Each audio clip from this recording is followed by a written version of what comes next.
যেমন আমরা যদি বলি যে পরিবহন সেক্টরে, তো সেখানে যখনই আমরা ইতিপূর্বে গিয়েছি বিভিন্ন পর্যায়ে থেকে আমাদের কাছে কি আসে, তদবির আসে, ওখানে যাওয়া যাবে না। পোশাকের ক্ষেত্রে পোশাকের যে দোকানগুলো সেগুলোতে যাওয়া যাবে না, এইরকম তদবির আসতো। হ্যাঁ, সরকারের কিছু পরিকল্পনা এখানে ছিল একদম সরকারের উচ্চ পর্যায়ে, যেমন কিছু কিছু প্রোডাক্ট, বিদেশি প্রোডাক্ট ইম্পোর্টের ক্ষেত্রে যে ডিউটি ছিল উচ্চ হারে, সেটি অনেকটা মিনিমাইজ করে দেওয়া হয়েছে, ছাড় দেওয়া হয়েছে, কমিয়ে দেওয়া হয়েছে। তো এই সকল, যেমন খেজুরের ক্ষেত্রে এবারের দাম অনেকটা আগের যে কোনো বছরের তুলনায় কম ছিল, সকলেই খেজুর এই রমজানে কিনে ইফতার করতে পেরেছেন। তো সেখানে ডিউটি অনেকটা কমিয়ে দেওয়া হয়েছে, এটা একটা পজিটিভ দিক।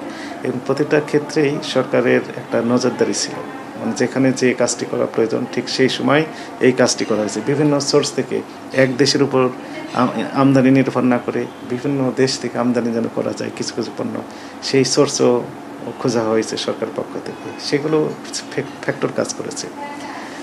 একই সাথে আমাদের ক্ষেত্রে যেটি আমরা বলবো যে আমরা যে মনিটরিং কার্যক্রম, সেটি ইতিপূর্বে আমরা করেছি, কিন্তু এবার আমাদের বাধার সংখ্যাটা আসলে কম ছিল, মানে বাধা ছিল না।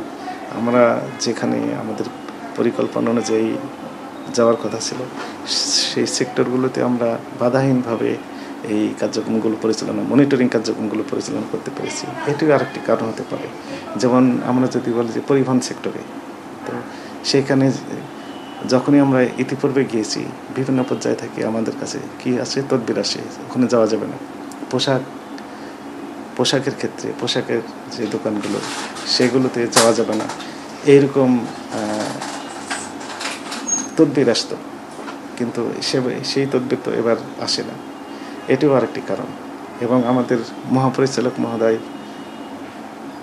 এক সুন্দরভাবে আমাদের জানিয়ে দিয়েছেন যে বাধাহীনভাবে, নির্বিঘ্নে, সমানভাবে কাজ করার জন্য। যদি কোনো বাধা আসে তাহলে দায়িত্ব উনি নিজে নেবেন, এমনটি আমাদেরকে জানিয়েছে। ফলে আমরা বাধাহীনভাবে নির্বিঘ্নে কাজ করতে পেরেছি, এটিও আরেকটি কারণ আপনি বলতে পারেন। এখানে এই যে একটা প্যাকেজ, সরকারের উচ্চ পর্যায়ে নীতি নির্ধারণ পর্যায় থেকে শুরু করে একদম ফিল্ড লেভেলে বাস্তবায়ন যেখানে হচ্ছে এই মনিটরিং কার্যক্রম, এই সব কিছু মিলেই মূলত আমার মনে হয় এবারের ঈদটা অনেকটা স্বস্তিদায়ক হয়েছে। যে ইতিপূর্বে আমি যে বললাম যে ইতিপূর্বে যে সিচুয়েশানটা থাকে, এবারে তো সেই সিচুয়েশানটা নেই। তো ফলে সরকারের উচ্চ পর্যায় থেকে বরং সহযোগিতা করা হয়েছে, তো ফলে বাধার কথা তো নেই, বরং আমরা সাপোর্ট পেয়েছি।